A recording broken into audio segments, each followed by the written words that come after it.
Grace, pick up the phone! Huh? Adam, what's going on? I'm on the bus right now, so I can't talk. Can you message me? You're on the bus? Not at home?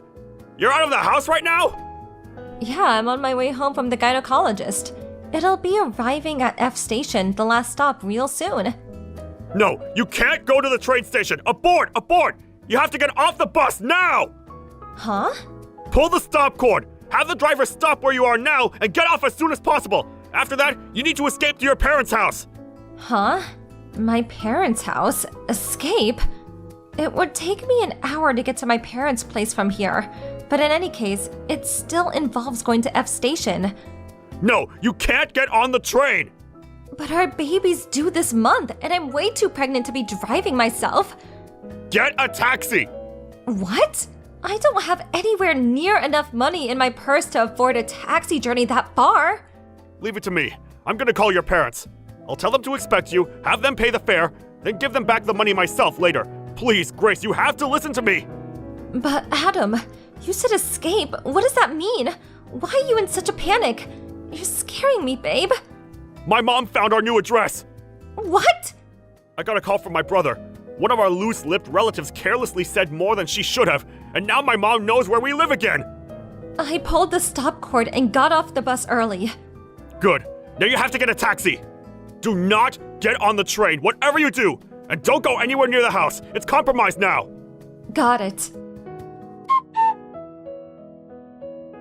Hello, Grace. It's been a while. This is Adam's mother, Barbara. Huh? Barbara? That's weird. I could have sworn I blocked you. Aha! So you did. I knew it. I didn't want to believe you'd do such a thing, but no matter how many messages I sent, there is no red mark and not a single reply. You've got some nerve to block your own mother-in-law. Just who do you think you are, young lady? Do you have any idea how much trouble I had to go through to change my number? I had to buy a new phone. Did you forget that me and Adam said we didn't want you in our lives anymore and broke off all contact with you? Of course I didn't. However, I never agreed to it in the first place, which is why I still fully intend to be part of your lives. I see. So I suppose that means what me and your son want is irrelevant then? I'm the one who asked the question here. Oh yes, that reminds me. I heard you're pregnant, is that true? And you're a month out now? Girl or boy? Why would we have any obligation to divulge that kind of personal information to someone we cut out of our lives and broke off all contact with? So you don't want to tell me. That can only mean one thing. It's a girl, isn't it? Excuse me? If it really is a girl, you'll be putting it up for adoption. Adoption?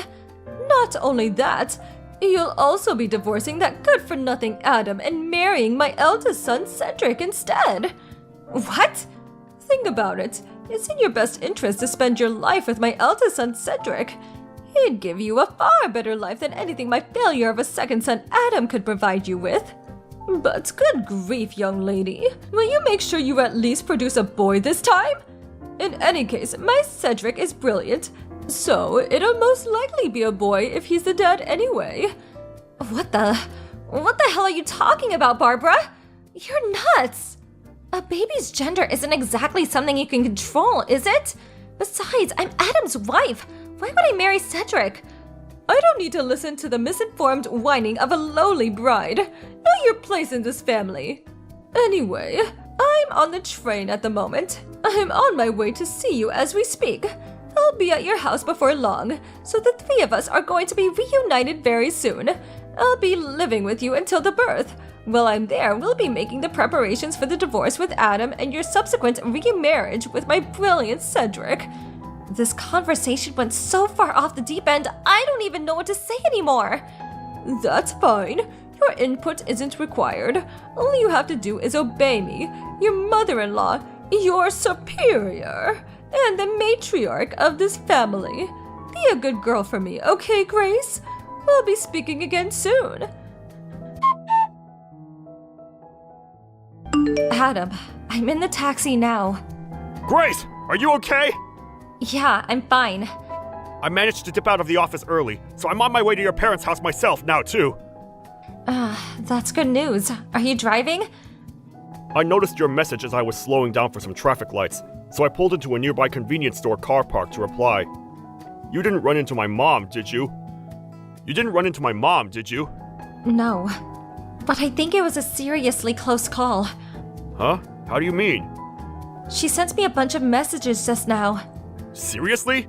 Didn't you have her blocked? I did, but apparently she bought a new phone and changed her number so she could message me again.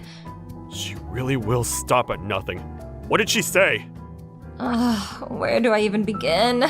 Well, firstly, she thinks she's living with us until the baby is born. Oh yeah, and she also says I'll be divorcing you and marrying your brother instead. What? That's not even the last of it. She said if the baby's a girl, we have to put her up for adoption. Oh my god, has she lost her mind? I thought having her blocked all these years might make her reflect on her behavior for a change, but if anything, she got worse. I'm so sorry for all this, Grace. To think this is all going on at such an important time, you already have enough on your plate without having this crap to deal with. I'm fine, really.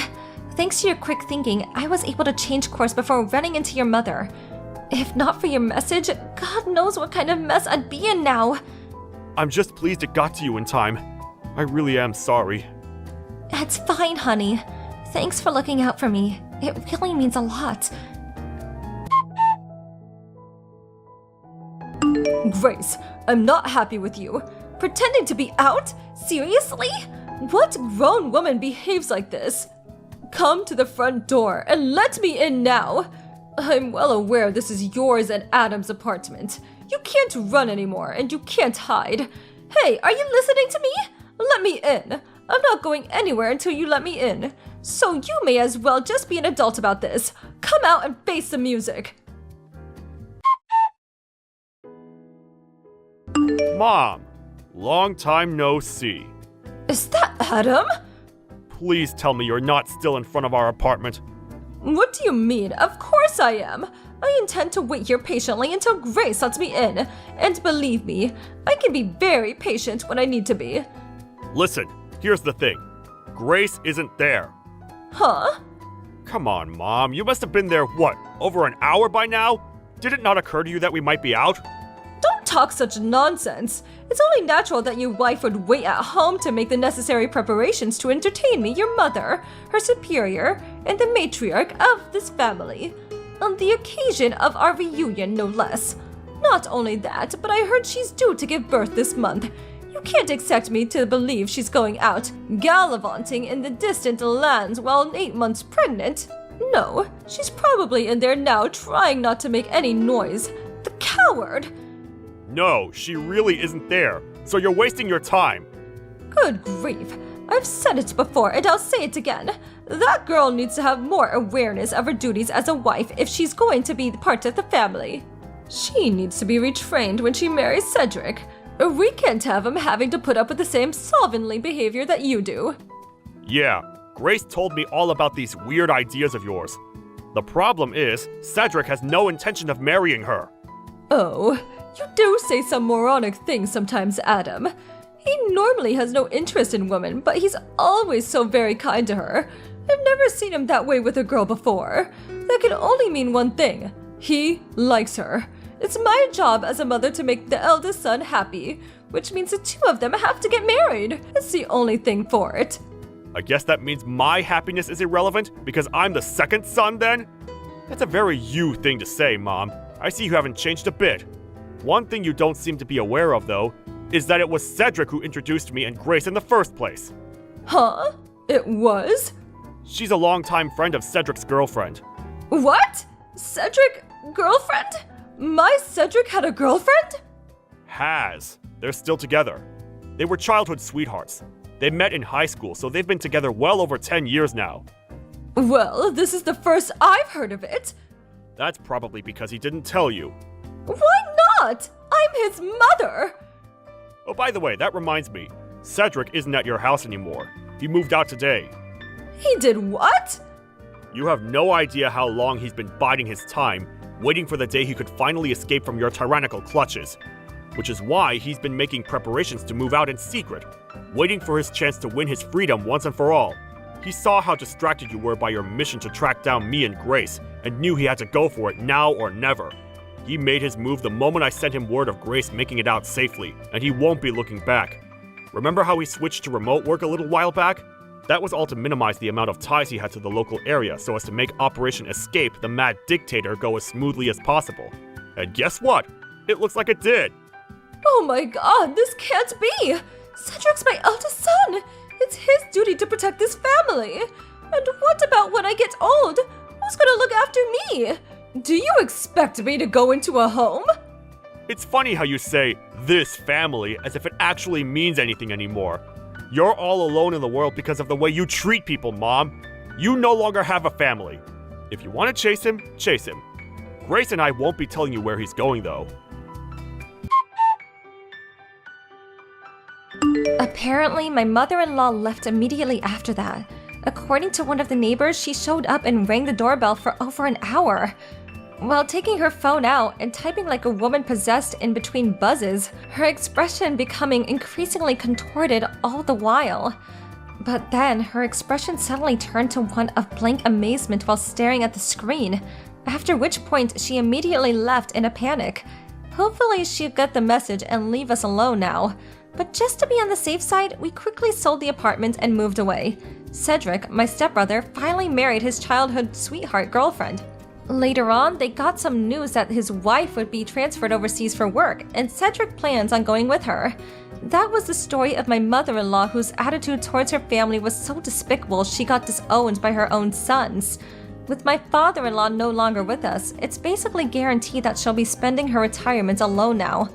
I can't deny that I do feel a little sorry for her about that, but since she still poses just as much of a threat to our family as ever, it can't be helped.